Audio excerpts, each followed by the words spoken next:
సకల దేవతా స్వరూపుడు శ్రీ షిరిడి సాయినాథ్ మహారాజ్ గారి పాదార విందాలకు శిరస్సు మంచి నమస్కరించుకుంటూ గతంలో సాయిబాబా సగుణావతారం అనేటువంటి అంశాన్ని కొంతవరకు చెప్పుకున్నాం.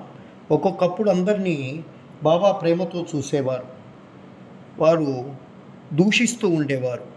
ఇంకొకప్పుడు వారిపై రాళ్లతో రువ్వుతూ ఉండేవారు.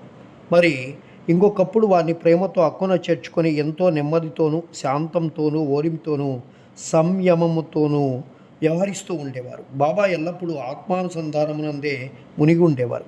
భక్తులపై కారుణ్యమును చూపిస్తూ ఉండేవారు. వాళ్ళెల్లప్పుడూ ఒకే యాసనమునందు స్థిరముగా ఉండేవారు. వారెక్కడకు ప్రయాణము చేసేవారు కారు. చిన్న చేతి కర్ర, దాన్నే మనం సట్కా అని పిలుస్తాం. వారు సదా ధరించు దండము. చింతారహితులై ఎప్పుడు కూడా శాంతంగా ఉంటూ ఉండేవారు సాయినాథుడు.